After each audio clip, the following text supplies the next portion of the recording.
What's up, YouTube? This is your boy Alex. Yeah, I'm walking from my old job.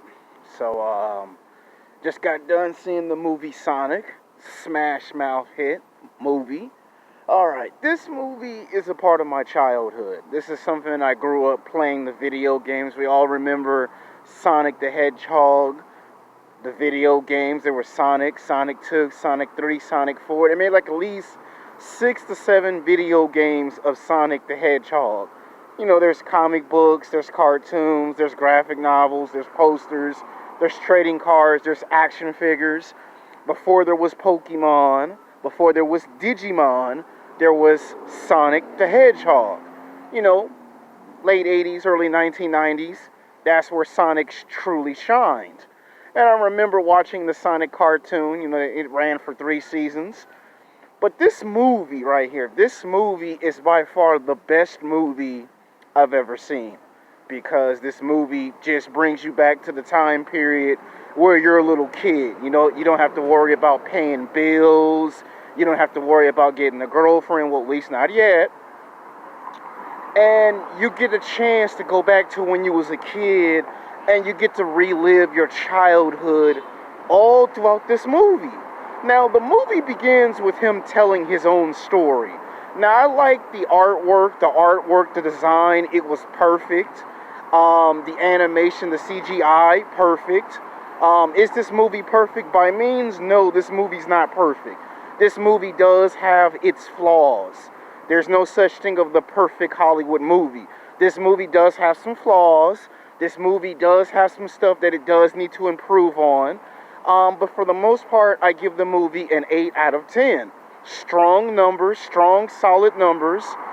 It's an action adventure, blended with action, comedy, suspense. And the acting is it's not bad. I mean, it's not the best acting in the world, but this acting's better than most movies.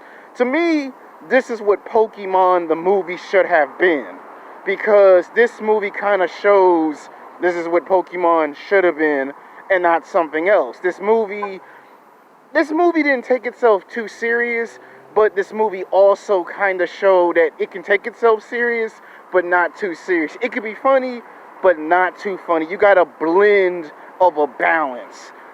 And the reason why I give it an 8 out of 10 is because not only that every character played a role, every character that you saw had a purpose.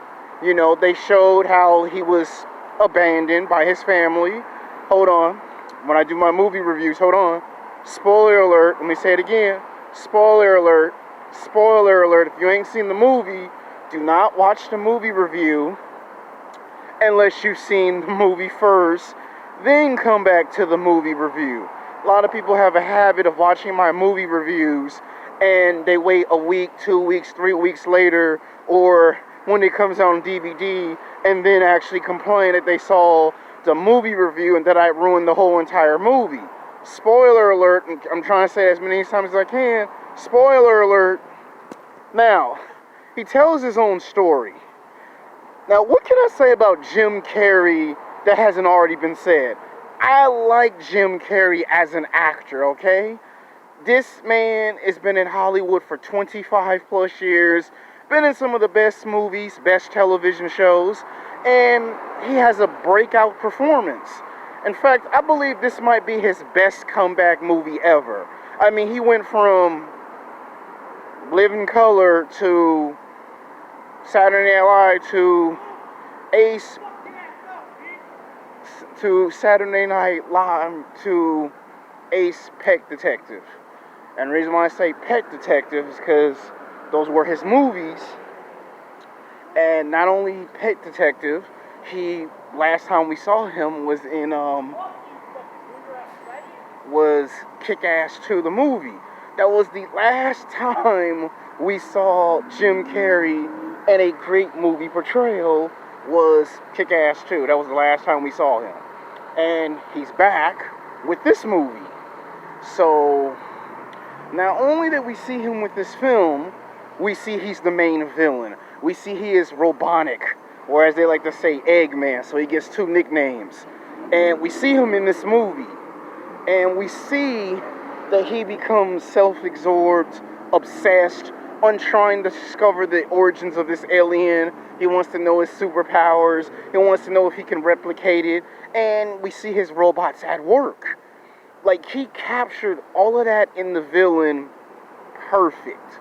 I mean, if you want to talk about Jim Carrey out of this world, Jim Carrey took you back to when he played The Mask. Like, he took the persona of The Mask and the combination of all the other characters he played in this movie and created the magic of his character as this villain.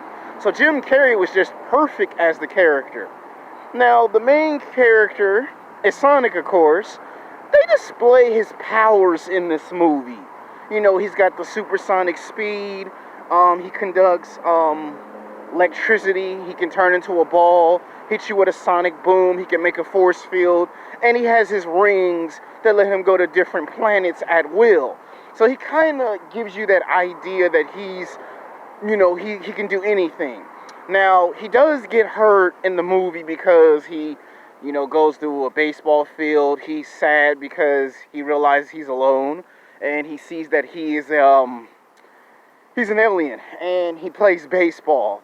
And true to the character, because we see that they throw reference in this movie. Keanu Reeves' speed. Like, who would ever thought that would get into the movie?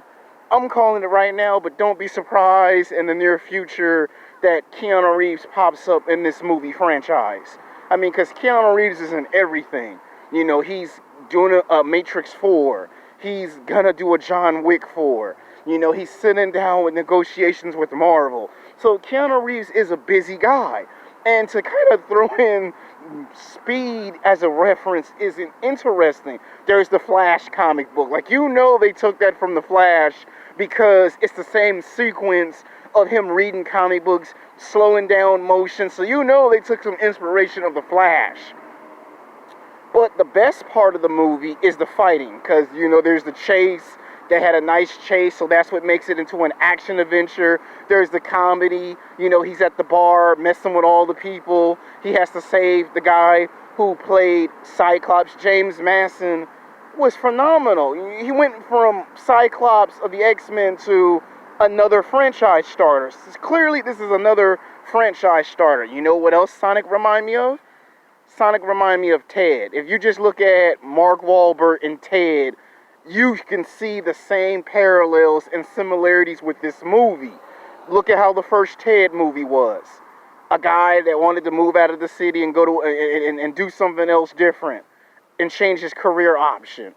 You look at Sonic, a guy who wants to change his career option. You look at Ted, a teddy bear that magic makes the teddy bear come to life. You look at Sonic, someone that comes from a world of magic and comes to Earth. Don't be surprised in the near future they bring Ted back and they do a Sonic the Hedgehog Ted crossover 3 years from now. Why? Because the movies are similar. Now, I also like the fact that we also saw another Easter egg. There were a lot of Easter eggs in this movie. One of them was, in that whole entire world, they showed you the legendary cave of where Shadow comes from. Oh yeah, Shadow might have not been seen in the movie, but the place where Shadow comes from is in the movie. That's an Easter egg. You saw a bunch of Knuckles. The red Knuckles, the second most fastest person. You've seen a whole bunch of them. I have a feeling that when we get to a highly anticipated sequel, you are going to see Knuckles get recruited by Robotnik to take on Sonic. You know it's going to happen. You know in the second movie, it's going to be Sonic versus Knuckles. I mean, think about it. The man's trapped in another world. We'll get to the end of the movie. And we see the midpoint where they're at the house. There's the girlfriend arguing with the boyfriend. And everyone is surprised. And we get to see how he gets his red shoes. Like, every superhero... Hold on. I apologize. We got the ambulance out. You know, it's a Saturday night. Hold on. I apologize for that. I'm at the Grove, as you can see, because we got the ambulance out. We got a bunch of idiot weirdos yelling and screaming for no reason with their stupid ass.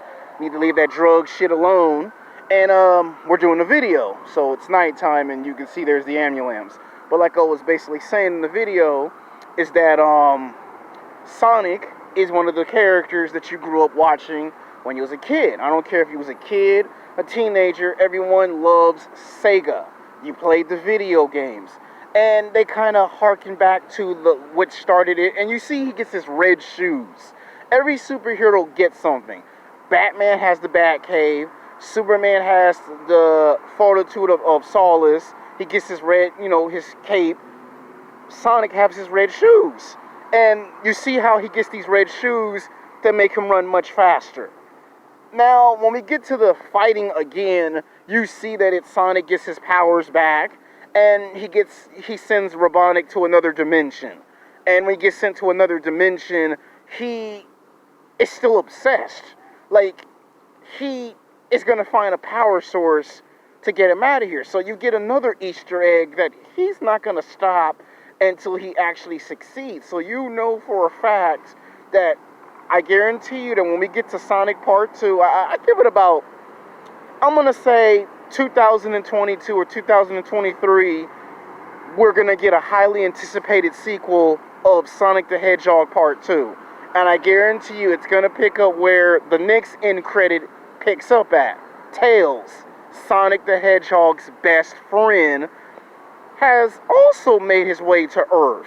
Which makes you got to beg the question, did the bird that we saw in the beginning of the movie, did the owl or the bird, did that person actually die? Like, it was indicated that they probably died, but then again, they probably didn't, because how would Tails know that Sonic the Hedgehog is on Earth? Unless someone told Tails he's on Earth to find his exact location. So that has to now make you wonder, the owl probably sent Tails to go look for Sonic at the end credits. So you got a lot of Easter eggs. There were a lot of reference in this movie, a lot of Easter eggs. You know there's going to be a sequel, and like I said, don't be surprised and shocked that in the next 2 to 3 years that producers and studios come up with a great idea to do Sonic and Ted. I mean, just think about it. You know there's going to be some type of crossover, because Hollywood can't help themselves. You know, it starts off with you getting a movie, then you get a sequel, and then somewhere in the middle of that, they want to do their own version of Godzilla vs. Kong, except for it's with Sonic the Hedgehog. You can see why this movie snagged #1 at the box office last week. Before it was Bad Boys for Life. Don't be surprised that I come back later in the week and give you another movie review on Bad Boys for Life, because I am going to go watch Bad Boys for Life. It's still in movie theaters. I am going to get a chance to go see it now that I have 5 to 6 days off from work finally.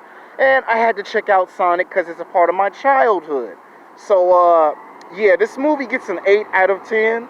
Like I said, this movie wasn't perfect. Yes, this movie has a lot of flaws. The sequel will improve on it.